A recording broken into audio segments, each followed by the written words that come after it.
live video, and I'm really excited because the subject that I'm going to be talking about today in this live is something that is very near and dear to me, and it involves neurodivergence. And as I, in my adulthood, started to, just see things and realize different things about myself as a person, of which I, with a lot of times you look at things and you look at certain people and you're like, oh, well, they're just artsy. And I am very artsy, whatever that means. If that means that I have a high level of creative energy, and I love to put together puzzles and things of that nature. I love to read. I love storytelling. I have an acute sense of rhythm, acute sense for music. I have a musical ear as well. And not only do I, but so does my only child, my seed. So there are definitely some neurological differences and predispositions that will put me in a position to be more artistic. Now, when we drop the R and put a U after the A, we have the word autistic. And as an adult, I'm beginning to learn more and more and more about the spectrum of autism as it relates to having worked in the ability community. I don't like to really say disability. I say ability because people are able to do a lot of different things when they are accommodated to be able to reach their full potential. It's just a matter of us, we as a nation, as a country, as an institution, if we're talking about education, if we're willing to accommodate, if we're willing to invest to make accommodations to bring out the best, or if we just want to continue to put money in things like, war and and things of that nature. So, it's just all about the investment and where the investment lies. Does the investment lie in our people, in our future, in our children, or does it lie in, people being right and wrong and needing to be so, needing to be seen as such? So I'm not here to talk about war. I'm not here to talk about any of that. I'm here for the neurodivergent conversation. And as far as being a neurodivergent person, I have experienced a lot of different things that were really difficult, and it took me a while to actually understand as an adult, because coming from humble beginnings, being raised in the Black community, autism is not something that's really discussed. Really, the only idea that I had about autism into my adulthood was, seeing, people who were like severely impacted by the autism to the extent that maybe they didn't talk, or maybe, they had limited speech, or, there was some type of a visible relation to show that that person was different. I had no idea that there were different spectrums in this word called autism. I had no idea until my adulthood, when someone kind of basically called me out. They were like, man, you do a lot of stuff that, have you ever thought to look into, or do you know about, autism and the spectrum of it, and neurodivergence, and this word introducing me to a word called neurodivergence, of which, when I learned about it and I began to read and research, and I looked at a lot of the similarities that I was seeing, I was like, wow. Repetitive. When I learned about stemming, I'm like, man, yep, I tend to do that when I get into, stressful situations, or, when my heart rate goes up. The stimming turns on. So, even, in the gym, when I'm working out, I start stimming. And that was just nothing that I tried to do. It just, it just happens. And for me, music is a stem. I can like literally stem out and zone out and be in a whole nother place just from experiencing music and sound auditory is sensory is a sensory mechanism for me. Movement is as well. It is a sensory mechanism for me. So and it's very repetitive. It's very, for me, it is very much a coping mechanism. As a person that uses, and I want to tie all this together in my experiences as a neurodivergent adult, having to, one of the most stressful situations has been having to navigate travel. Sometimes people will be like, oh, well, you know, and as an artist, check this out. So artists are expected to travel, right? Of which I don't mind doing. I have no problem traveling. It can be very difficult and daunting using public transit, though, because of the fact that there's so many different, and if you've ever experienced this as an autist, then you know exactly what I'm talking about. Even if you don't think that you're an autist, or if you're not an autist, as a person, think of all the different stimulations of sight, sounds, smells, questions about, you know, well, where am I? Because you're not necessarily even in control of your own transitory path. You may be on a schedule to be in a certain place. Something may be scheduled to get you from point A to point B in exactly, you know, 43 minutes. But, oh, there's an accident right here. Or, oh, something happens to where things have to stop and be rerouted. And, oh, there's somebody that just got on and, you know, doesn't have any clothes on. Oh, you know, this person, you know, just passed out over here. You know, there's a lot going on. And if you are an autistic person, or if you are a neurodivergent person, that in itself is stimulation overload. So imagine your everyday experience being having to go through just to get to work. Okay.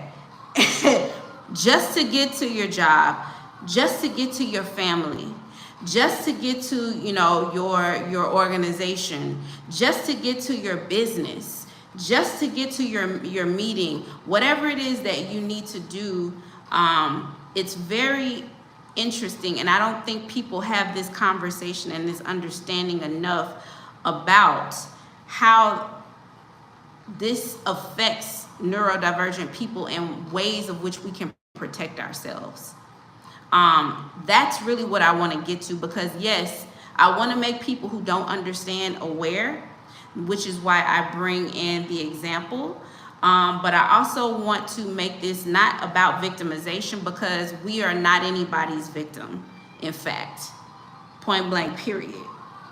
I think neurodivergent people are like I feel like our neurodivergence is a superpower. I said it. Quote me on that. Quote me on it, you know? So I feel like it's a superpower, but it's just, again, it comes with challenge. It does come with challenge. You will be sensitive. You will be a lot more sensitive to things that other people may not even notice. You know, it may not mean anything. But and if you are a parent, especially if you're a parent of a young child that is displaying, you know, autistic traits, you need to be extra sensitive, because they don't even have the language to express what they're experiencing yet. They can't even tell you that yet. It comes out as emotion, just straight up emotion, And that emotion may be, you know, anger or frustration or crying or, you know, or biting or whatever sensory, whatever their mode of sensory to show you what that whatever it is for them, for your child. They don't have the language to say this is overstimulating. Mom, Dad, I'm overstimulated and I really need to stim right now because this is causing the anxiety in my body to rise to a level that is going to be, that's making me uncomfortable. And you know, that's literally what's going on. And the need to stim, which goes into what I did have a few points here that I want to share with you guys. So really quickly, I will go into that. But in public places, and the reason I want to have a conversation is because thankfully, I live in a place where,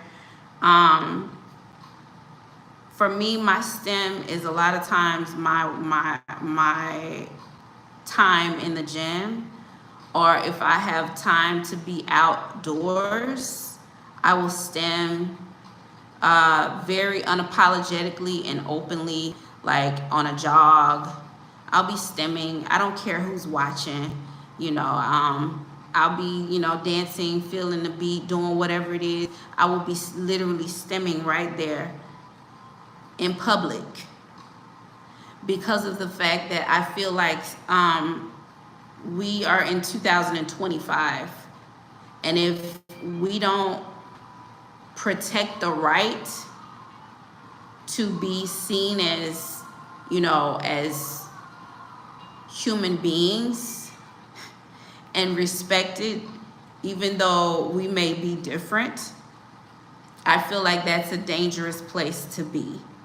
And if somebody has to be the one to go out in the street and STEM for all of us, I will be that somebody that will go out in the street and STEM. I will STEM in the gym. I will STEM in the store. I will STEM on the light rail. I will STEM. I will STEM. I will STEM, so the world understands that neurodivergent people are here, and we have the right to STEM and to process, you know, our experience without being, you know, mishandled, without being disrespected, without being, you know, judged, because stemming is not a sin. So I want to go into my points, and this is for neurodivergent people as well as parents of neurodivergent children. The first point that I have as far as dealing with stemming, as far as needing to regulate yourselves, I will say I did have my first point being to take breaks. So what I say about taking breaks is that we live in hustle culture. We live in hustle culture. That is the nature of the beast. Hustle, hustle, hustle. Get your ass up and hustle. Hustle, hustle, hustle, hustle, hustle, hustle, hustle. And if you're neurodivergent, your brain is always hustling. Like, it's always on. It's always thinking of how to do this and tie that with that and this. Your brain is always there.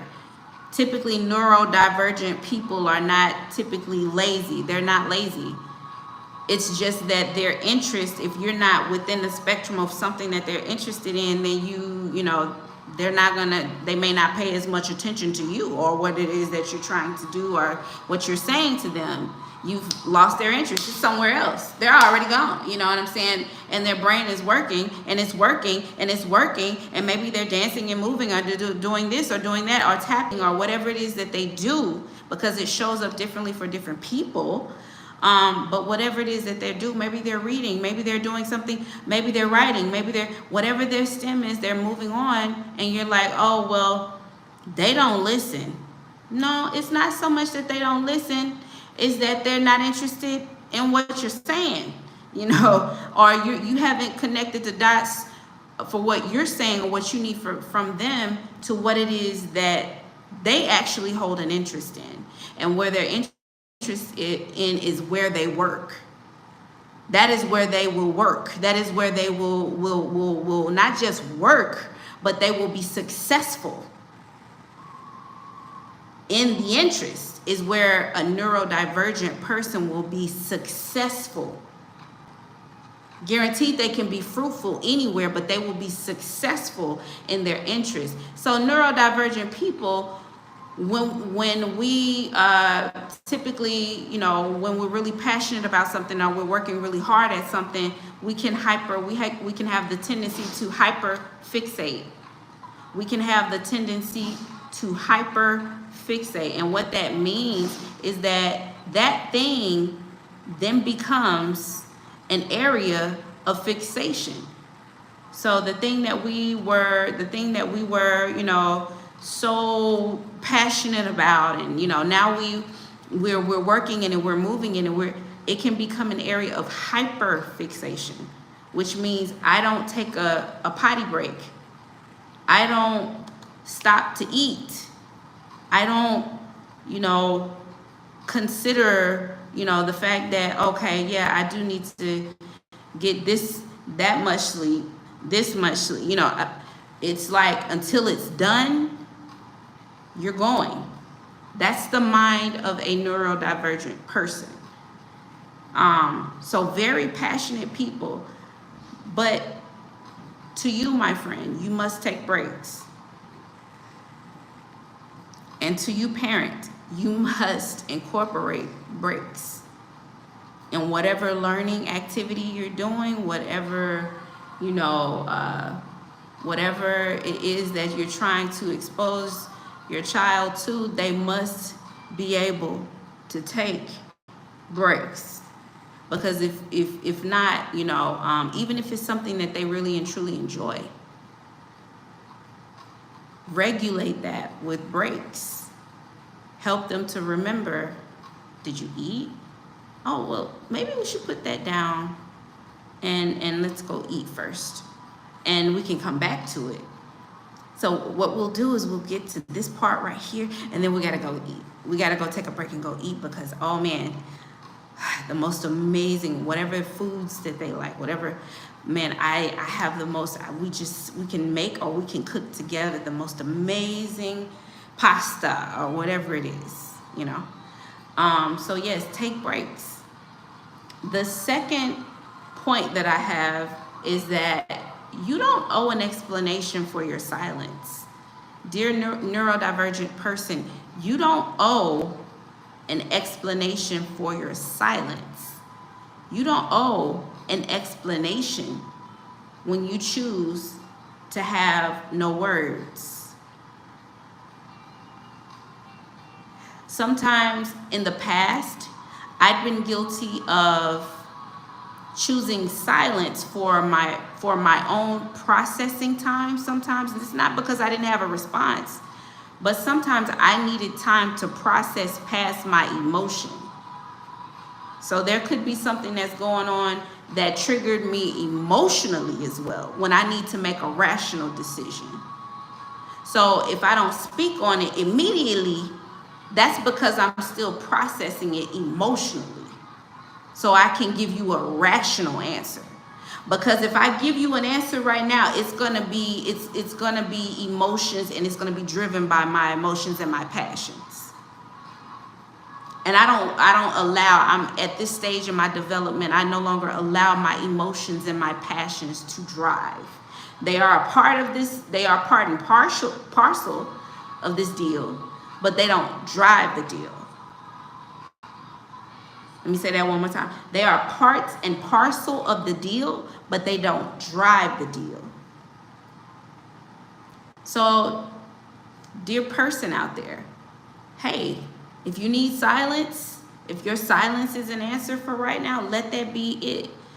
Don't go through with the phases that I had to go through, thinking that I had to always explain, because if I don't say anything, then I don't want anybody to think that, because it's not even like that. It's just, I don't know how I feel yet. I don't really know, and I just need some more time. And, so maybe I should go and explain.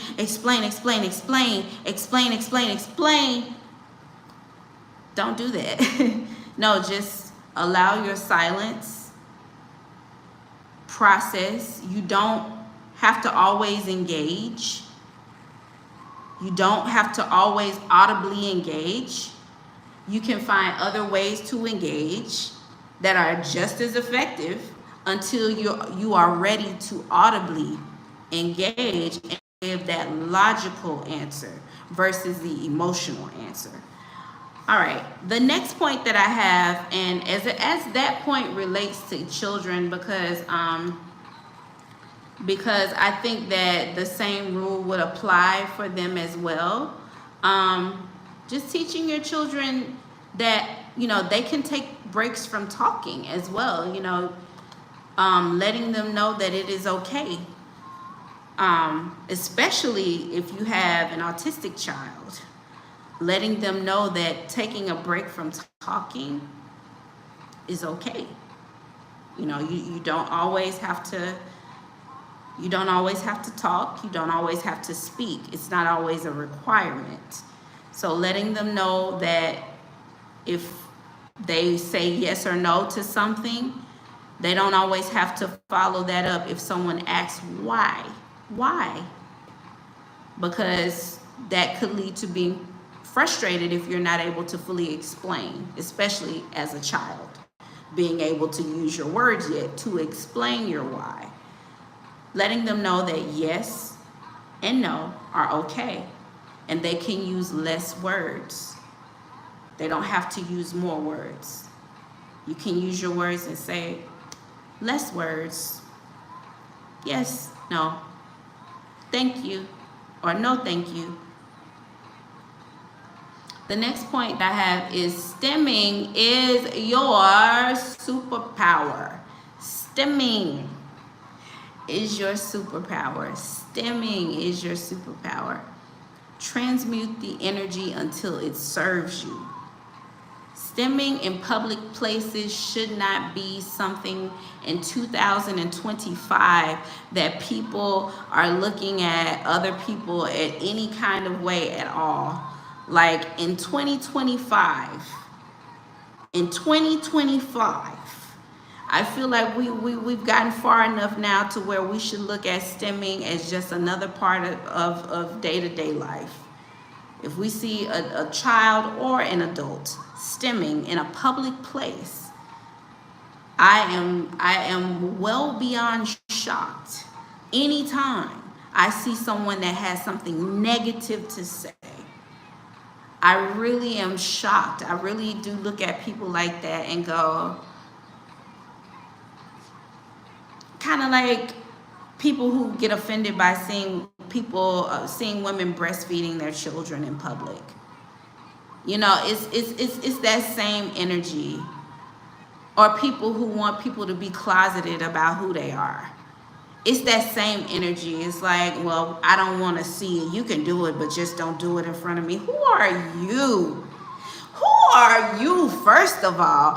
Who are you to tell me how to regulate my emotions? Who are you to tell me how to regulate my emotions? Like, for real. Like, who are you to tell me how to regulate my emotions, especially if I'm in a place that is triggering me? It be the people that have you in places that are triggering you, that are looking at you crazy for STEMming. Those are the people I'm looking at. I'm like, for real? I'm surprised you ain't STEMming right now. How are you dealing with this? What, you got a bottle in your purse? I'm just saying, like, what? How are you dealing with it? How are you? You see what I see?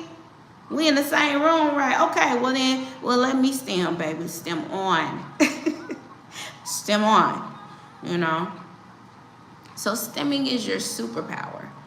And that was just a little humor, what I'm saying, for the adults, because I deal with both. I deal with the real. I deal with, as an adult with, neurodivergent tendencies. I'll say it like that. I feel the need to speak on my experience, and my experience has been that I've seen, and it's so interesting because I've seen and heard individuals who have judged, insulted, and belittled me because I was stimming in a public place. So this is why this conversation is important to me, because I want children that are coming up after me who are neurodivergent, who are beautiful and different. I want them to feel safe. I want them to feel a sense of safety because somebody came along and was brave enough to show the world, this is who I am without a mask. This is who I am without a mask. I don't want to put on a mask. I want to be myself. And I want the world to be accepting enough to understand that people like me exist. And there's a place for us. And it's right here. And people like me are doctors. People like me are teachers. People like me are sanitation workers. People like me are in political offices. People like me, are any range of the socioeconomic spectrum. People who are on the spectrum of being neurodivergent and autistic, they are everywhere.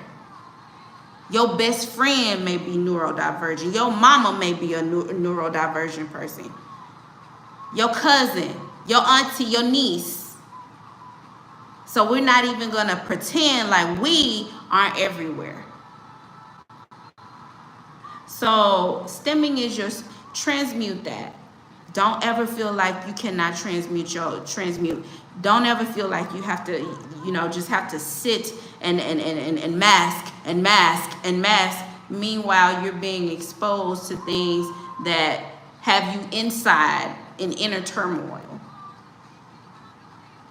Your stimming is your superpower. And I'm going to use that to go to my next point. Use your words and use your tools. So stimming is a tool. Stimming is a tool. So if you are neurodivergent, stimming is a tool. It's not something that you're supposed to look at as a bad thing.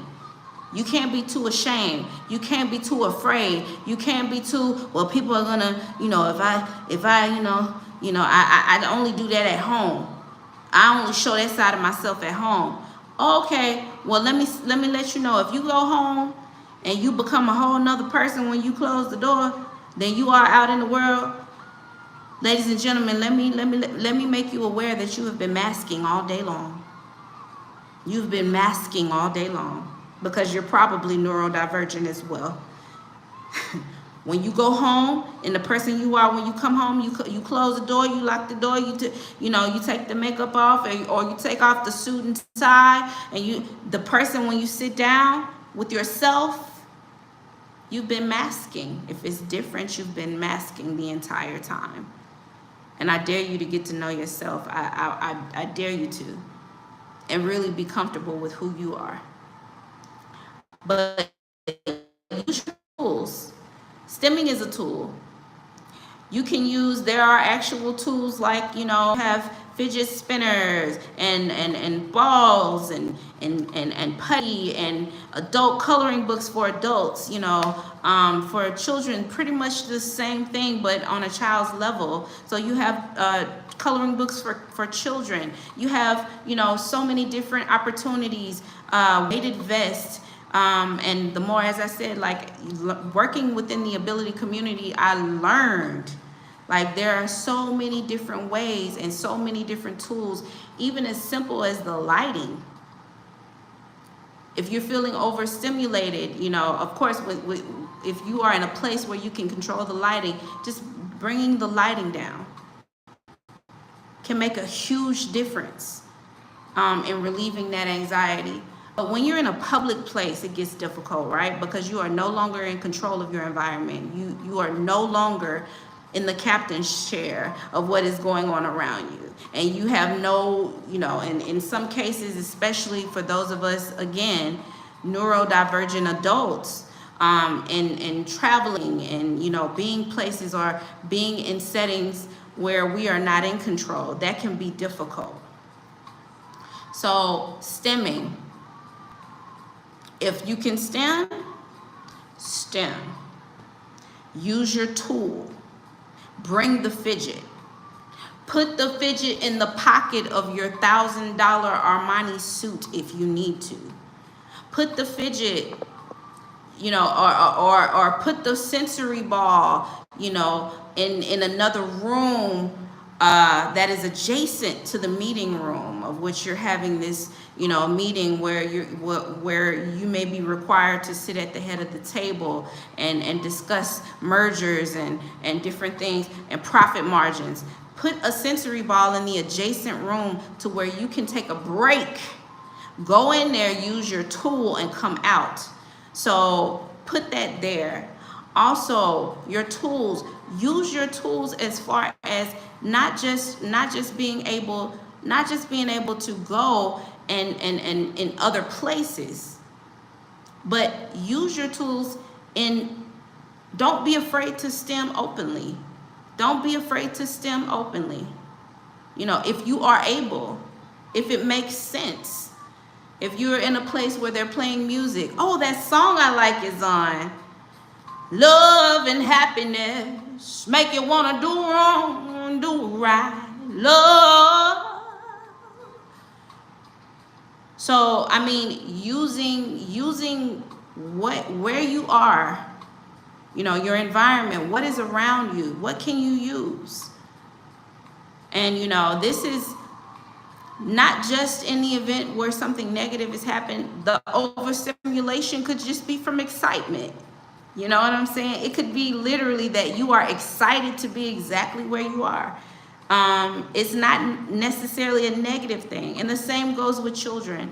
As I wrap up this point, teaching children how to use their words and say what they need and ask for a tool, or teaching them how to use a tool. Either or both and, honestly. Both and, teaching them how to use their tools versus having the emotional response, which is in a lot of cases what, you know, the behavior that is, especially in classroom settings, I know that that's the behavior that is we're trying to get away from, which is the emotional response, and coming into the more logical, yes, no, you know, what do you need to be successful? So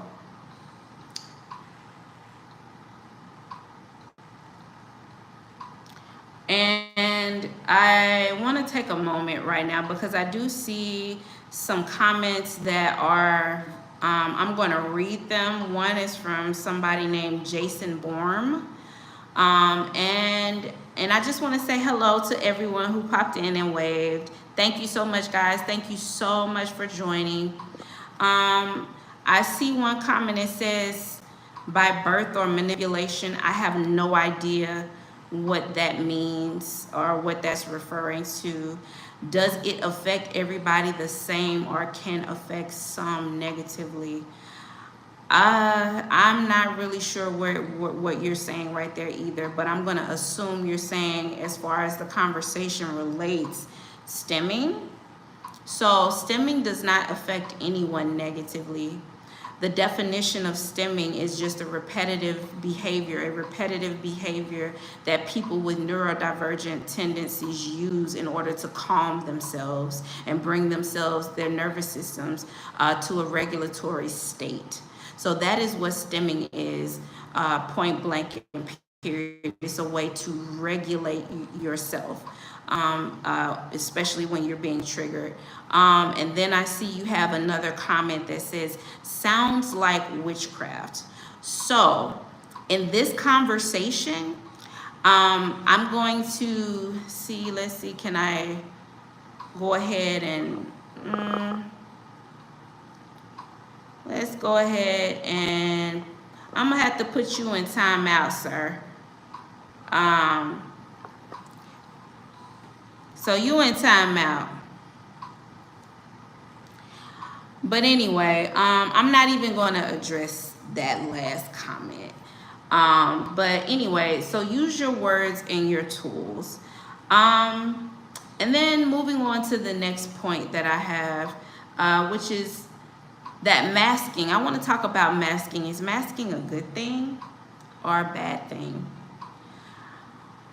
Masking is a necessity. I would akin the concept of masking for those people who are non-black. Masking is to black people. Masking, how do I say this? We call it code switching in the black community. Code switching is when you change the way you talk or the way you dress or the way you act in order to be accepted by a mainstream idea or train of thought. So in the black community, we call code switching, when you start to overly enunciate your words, you know what I'm saying?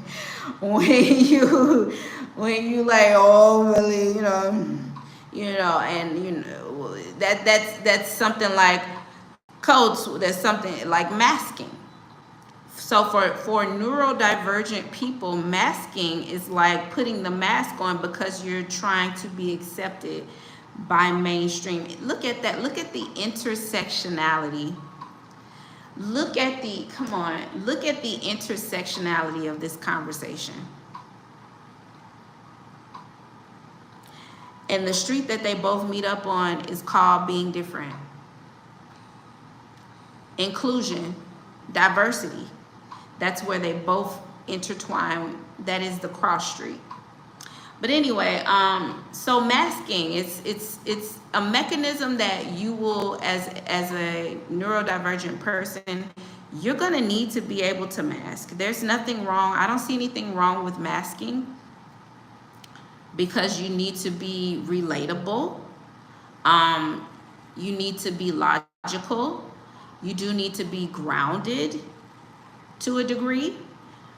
I do feel masking is unhealthy when one is becoming completely inauthentic to who they are, and when masking limits a person from really allowing the truest version of themselves to be represented in the world, and it robs us of that of which God created you to be.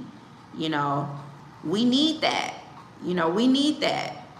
So again, as I said, I know I'm not the only one that is, the way that I am. So if I were to mask myself into oblivion to where you don't know, and again, when I go home and I close the door, I'm a different person, but I come outside and I'm a different, like if I were to do that, then I would be robbing the world of the light needed in order to make this place better for all of us.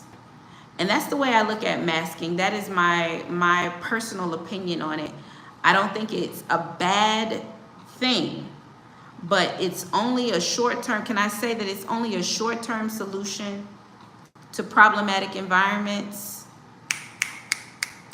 I'm going to say that again. Masking is only a short-term solution to problematic environments. If you are, as a neurodivergent person, in a problematic environment and you're masking because of the fact that you're just trying to get by from day to day to day to day to day, but it's eating you up on the inside, that's not a solution. That's not a good thing.